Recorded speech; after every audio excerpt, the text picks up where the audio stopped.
En région Amamou, le torchon continue de brûler entre chauffeurs et mécaniciens autour de la gestion du bureau de la Confédération nationale des travailleurs de Guinée, CNTG. L'actuel secrétaire général mécanicien de profession qui avait renoncé à sa candidature la semaine dernière vient de faire un revirement. La décision n'a pas été du goût chez les chauffeurs. De leur côté, les mécaniciens ont décidé d'observer une grève de 2 jours alors que l'élection est prévue demain jeudi.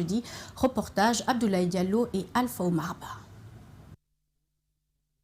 Cette affaire remonte le 19 janvier dernier où des altercations avaient eu lieu entre chauffeurs et mécaniciens autour du poste de secrétaire général. Ce jour, Maître Mamadou Saliou, mécanicien et actuel secrétaire général de la CNTG, avait annoncé sa démission.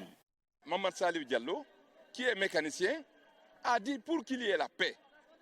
Pour qu'il y ait la paix à Mamou, il préfère, lui, ne pas se présenter. Une semaine après, il a fait un revirement non le moindre en se déclarant candidat aux prochaines élections prévues ce jeudi 27 janvier.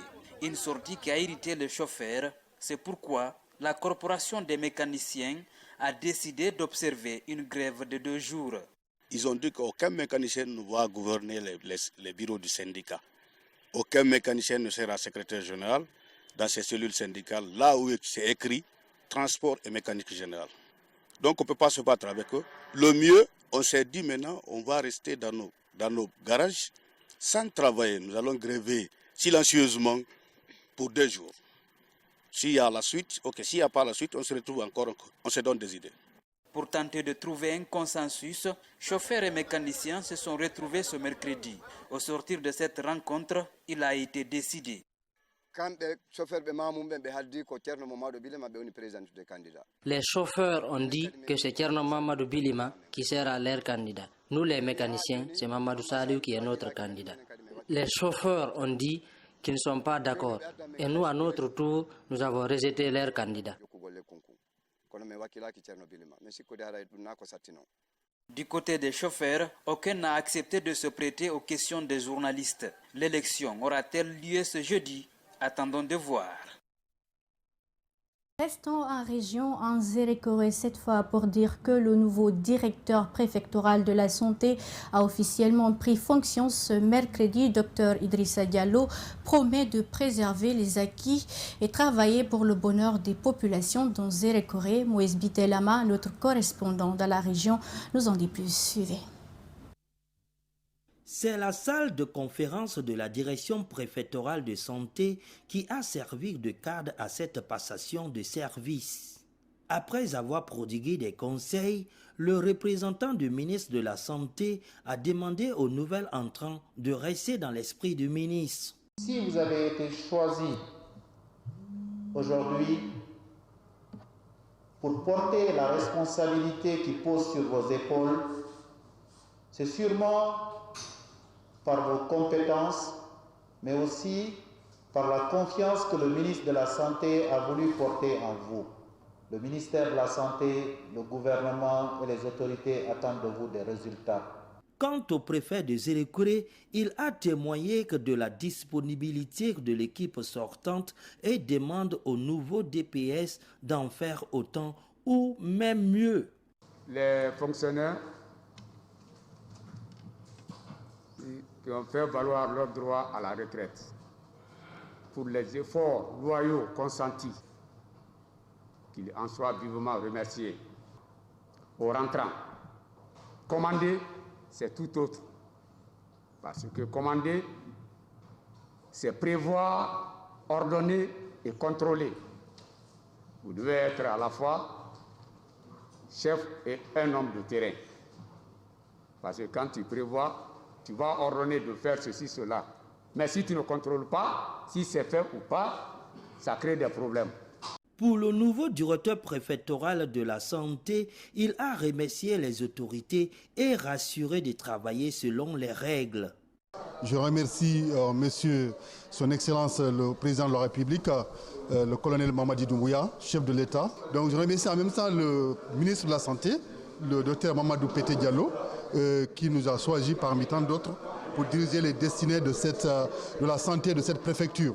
Et ce que je peux dire à la population de Djéréo-Kaoré, c'est que nous allons consulter une équipe solide, une équipe ardue et soudée pour essayer de rehausser les indicateurs de santé dans cette préfecture. La cérémonie de passation s'est terminée dans une ambiance de convivialité. Lui, il est l'auteur des ouvrages Le Slameur de l'ombre et La mine d'or. Cette fois-ci, c'est sur scène que Bademba Barry va se produire devant les férus de la prose ce 30 janvier à Conakry, en spectacle avec un menu alléchant fait de slam, de la musique, de la danse et des jeux d'acteurs, a annoncé Bad au cours d'une conférence de presse ce mercredi. Compte rendu, Mohamed Valek Touré et Meshak Kourouma. Quelques mois après la dédicace de sa toute première œuvre littéraire, le slameur de l'ombre Bademba Barry compte transporter sa poésie urbaine sur scène pour un spectacle prévu ce 30 janvier au Canal Olympia de Kaloum. Par cette représentation sur scène, il compte harmoniser ses vers avec la musique, la danse et le jeu d'acteur pour mettre bien à l'aise les amoureux du genre poétique. Le jeu d'acteur, oui, je vais de temps à autre participer au jeu d'acteur, mais il y aura aussi des acteurs sur scène. Tenez-vous bien, on anime bien plus d'une vingtaine de personnes sur scène. C'est ça qui est la vérité. Et ces personnes seront autour de moi sur lesquelles je m'appuie pour ressortir ce que j'avais en tête. Pour le slameur, ce mouvement poétique prône des valeurs de partage, de démocratie et de dépassement des barrières sociales pour laisser une grande liberté aux poètes.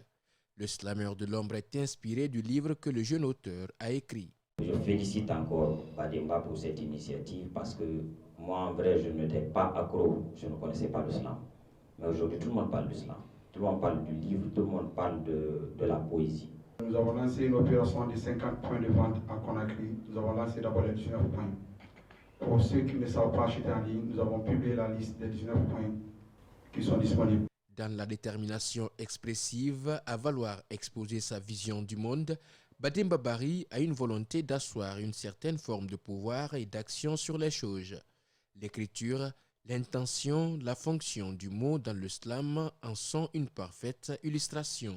On va parler d'une Guinée qui n'est pas seulement celle qui a vu du sang couler, mais une Guinée belle qui va rayonner de toutes ses couleurs. Donc il y a un peu tout ça, on va parler de la mort, voilà, et on va parler de cette envie de vivre comme quelqu'un qui est toujours là pour les autres. Plein de messages, comme je l'ai dit, c'est 11 slams, 11 émotions différentes. Bademba Barry, ou Bad pour les intimes, entend à travers cette présentation scénique s'aventurer sous les feux de la rampe et présenter le sujet d'étude d'une manière différente en faisant passer des messages et des données factuelles sur un mode récréatif et favoriser une prise de conscience chez les jeunes. Et puis l'humour africain et ses tonalités font vibrer bon nombre de personnes dans le monde. En Guinée, les jeunes sont chauds pour se tailler une meilleure place dans ce monde. Mais la question est de savoir déjà si en Guinée, l'humour a de beaux jours devant. Les humoristes bénéficient-ils d'accompagnement? La réponse à toutes les questions, c'est avec Dina Bangoura et Ibrahima Sori et Camara. Pour moi, la femme, c'est un peu comme l'électricité. On ne peut pas s'en passer, frère. Le stand-up est une prestation individuelle qui fait rire à travers la déformation abstraite, comique et insolite de certains aspects de la réalité. Le pratiquer en Guinée, c'est de rallier la galère. Mais malgré cette souffrance, les humoristes restent accrochés au métier. Ce n'est pas un secret pour un jeune Guinéen de faire la scène parce qu'on a grandi, on a été bercé par des humoristes qui depuis plus de 50 ans sont là. Donc après, les autres nations ont réussi à codifier la chose, ont réussi à donner la scène aux jeunes qui ont cette passion. Ça me fait du bien quand je fais rire les gens parce que moi-même, ça m'apaise, quoi. Malgré leurs compétences et l'endurance dans l'exercice de ce métier, ils disent faire face à de nombreuses difficultés. Il y a un problème de financement, il y a un problème d'information. Moi, quelque part, je me dis que peut-être ceux qui viennent aux affaires ne mesurent pas l'ampleur de la culture. Alpha Oumar Baldé, communément appelé Bapa sur scène, et Bonnie Le Guerzé sont amoureux de l'humour. C'est pourquoi ils luttent pour redorer le blason devant leur père. l'humour guinéen a de l'avenir parce qu'il y a des jeunes passionnés. C'est-à-dire que c'est comme le journalisme. C'est un métier que tu n'embrasses pas pour être riche. Il faut être clair. C'est un métier que tu embrasses par passion.